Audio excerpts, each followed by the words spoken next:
Dear students, इस video में मैं आपको class 12th MP board syllabus subject का नाम है इंग्लिश, इसका मैं चैप्टर नंबर 16 पढ़ाऊँगा और इस चैप्टर का नाम है द इंग्लिश लैंग्वेज। ये एक पोयम है और इस पोयम के राइटर हैं हैरी हेम्सले।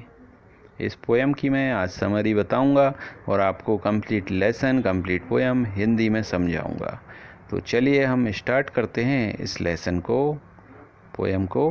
कृपया अपनी बुक ओपन कर लें और पेज नंबर 153 ओपन करें, चैप्टर नंबर 16 जिसका नाम है द इंग्लिश लैंग्वेज। तो टॉपिक का नाम है द इंग्लिश लैंग्वेज, जिसका अर्थ हुआ अंग्रेजी भाषा।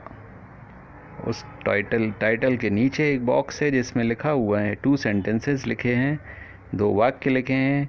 इनका क्या अर्थ है ये भी देखते हैं। Is English A difficult language? क्या अंग्रेजी एक कठिन भाषा है? What makes it so? और इसे कठिन भाषा कौन बनाता है? तो चलिए हम स्टार्ट करते हैं। First stanza. Some words have different meanings and yet they are spelled the same. कुछ शब्द ऐसे होते हैं जिनके अलग अलग अर्थ होते हैं लेकिन उनकी स्पेलिंग्स एक ही होती है। A cricket is an insect, to play it's a game. आप उदाहरण के तौर पर देखिए कि क्रिकेट एक कीड़े का भी नाम होता है, जो कि क्रिकेट एक कीड़ा जो होता है उसे हम सब जानते हैं, हमारे किचन में पाया जाता है।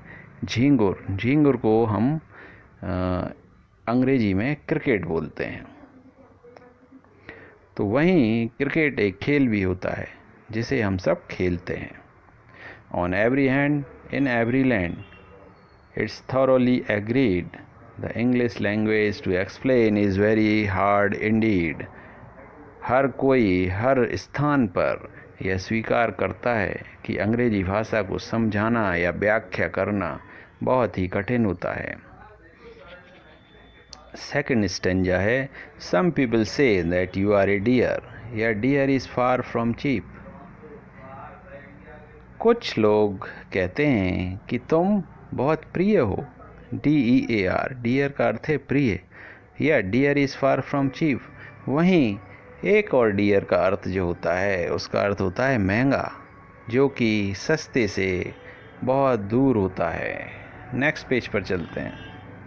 ए jumper is a thing you bear. एक जम्पर एक पोशाक होती है जिसे आप पहनते हो। Yet a jumper has to leap. वहीं एक जम्पर होता है, एक खिलाड़ी होता है जो कि छलांग लगाता है। It is very clear, it is very queer. यह बहुत साफ है और बहुत अजीबोगरीब भी है। And pray who is to blame for different meanings to some words pronounced and spelled the same. मतलब यह बहुत साफ और अजीबोगरीब भी है कि आप बताइए कि जिन शब्दों के अलग अलग अर्थ होते हैं, शब्द तो एक ही जैसे होते हैं, स्पेलिंग एक होती है लेकिन अर्थ अलग अलग होते हैं, तो इस बात के लिए हम किसे जिम्मेदार ठहराएं? थर्ड स्टेंजा है, a little journey is a trip. छोटी सी यात्रा को हम ट्रिप बोलते हैं। वहीं अगर आप गिर जाते हैं वह a trip is when you fall. जब आप गिर जाते हैं तो उसे भी ट्रिप बोला जाता है। It doesn't mean you have to dance whenever you hold a wall.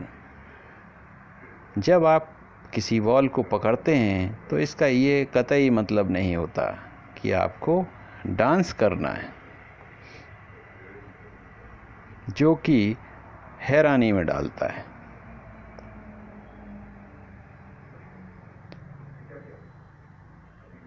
Now here is a thing that puzzles me. अब यहाँ पर एक ऐसी चीज़ है जो कि मुझे हैरान कर देती है। Musicians of good taste will very often form a band. I have one around my waist. अब आप देखिए कि जो संगीतकार होते हैं अलग अलग तरह के वाद्य यंत्र बजाते हैं, जैसे कि हारमोनियम, बांसुरी, कोई तबला बजा रहा है, कोई माउथ ऑर्गन बजा रहा है, कोई सिंथेसाइज़र बजाता है। लेकिन जब ये सब मिलकर एक ग्रुप बना लेते हैं तो उस ग्रुप को बैंड बोलते हैं, BAND बैंड। वहीं जो चीज़ मैंने अपनी कलाई पर बांध रखी है उसे भी बैंड कहा जाता है। नेक्स्ट स्टेंजा है, you spin a top, go for a spin, और spin a yarn may be, yet every spins a different spin, as you can plainly see।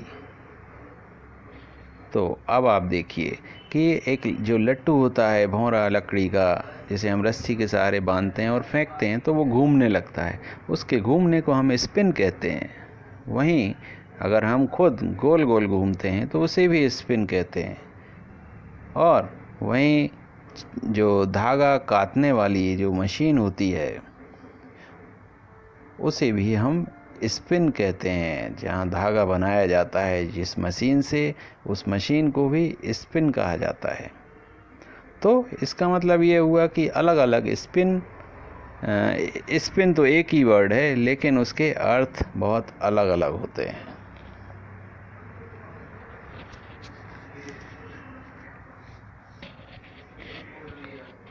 Next है, तो धागे के काटने को भी स्पिन कहते हैं। मतलब एक स्पिन के अलग अर्थ हैं जो कि आप साधारण तौर पर देख सकते हैं। Now here is a most peculiar thing, twas told me as a joke, a dumb man wouldn't speak a word yet seized a wheel and spoke।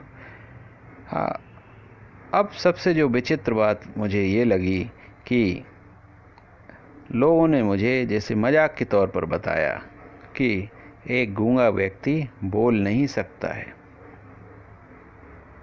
वहीं किसी पहिए को रोकने के लिए जिस तार का प्रयोग होता है उसे स्पोक कहते हैं।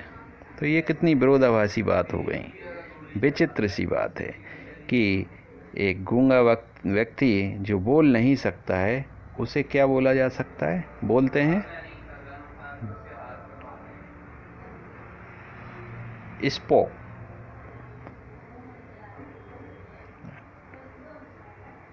ए डम मैन वुडंट स्पीक, एक गूंगा व्यक्ति बोल नहीं सकता है, ठीक है। वहीं किसी चलते हुए पहिए को रोकने के लिए जिस तार का उपयोग किया जाता है उसे क्या बोलते हैं, spoke. Next stanza, a door may often be ajar, but give the door a slam and then your nerves receives a jar and then there is a jars of jam। इसका अर्थ हुआ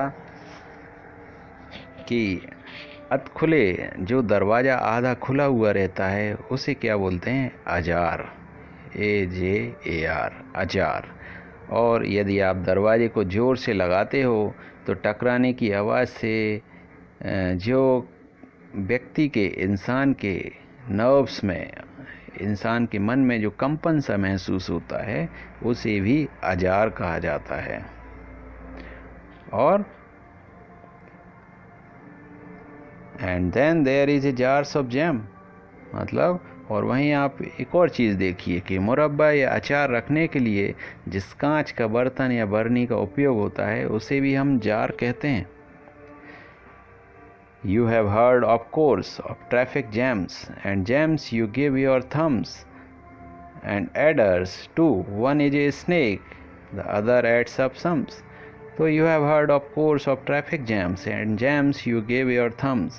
इसका अर्थ हुआ कि आपने ट्रैफिक जैम के बारे में अवश्य सुना होगा, जो रोड पर जब भीड़ इकट्ठी हो जाती है, वाहन एक अपनी जगह से हिल नहीं पाते, बहुत ज़्यादा वाहनों की संख्या हो जाती है तो वहाँ पर चलना मुश्किल होता है, तो उस स्थिति को जैम बोलते हैं। वहीं जो शराब, जिस गिलास में शराब पी जाती है उस गिलास को भी जाम बोला जाता है। And adders two, one is a snake, the other adds up sums. और वहीं आप देखिए कि सांप की एक प्रजाति को एडर्स कहते हैं, ADDERS, एडर्स कहा जाता है। वहीं मैथ्स गणित विषय में हम अंकों के जोड़ने को भी एड्स कहते हैं, एड्स। अंकों के जोड़ने को गणित में एडिशन बोला जाता है, ऐड करना। वहीं जिस ग्लास में शराब पी जाती है उसे भी वहीं एक सांप की एक प्रजाति होती है, उसे भी ऐड कहा जाता है, एडर कहा जाता है। तो नेक्स्ट स्टेंजा, लास्ट स्टेंजा है, ए policeman is a copper, it's a nickname, impolite. Policeman को, जो पुलिस सिपाही होता है, उसे कॉपर कहा जाता है, जिसका एक निकनेम होता है, जिसे हम असभ्य बोला जाता है। इम्पोलाइट मतलब असभ्य। तो पुलिसमैन को हम कॉपर कहते हैं, जिसका एक निकनेम होता है, छोटा नाम जो होता है, उसे असभ्य कहा जाता है। ठीक है। Yet a copper in the kitchen is an article you light. और वहीं एक किचन में हम कॉपर के बर्तनों का प्रयोग करते हैं, जिन बर्तनों का प्रयोग करते हैं उसे भी कॉपर कहा जाता है, कॉपर के बने होते हैं। और वहीं तीसरी तरफ देखिए, कॉपर के जो तार होते हैं, हम लाइट जलाने में जिन तारों का प्रयोग करते हैं, वो भी कॉपर के बने होते हैं। तो कॉपर के 3 तरह के अर्थ हो गए। On every hand, in every land, it's thoroughly agreed the English language to explain is very hard indeed.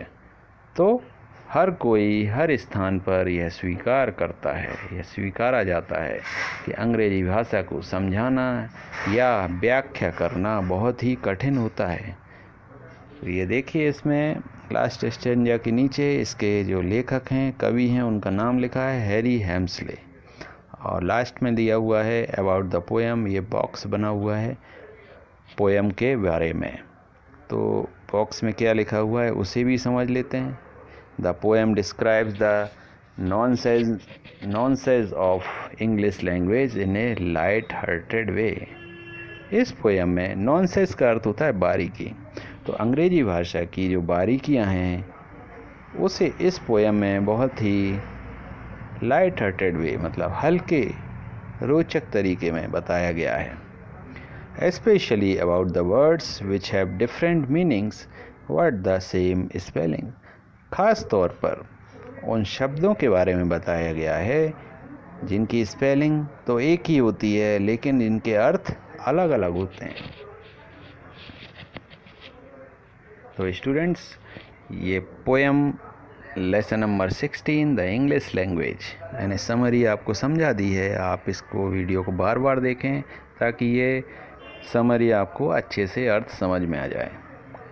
Please subscribe and click the bell.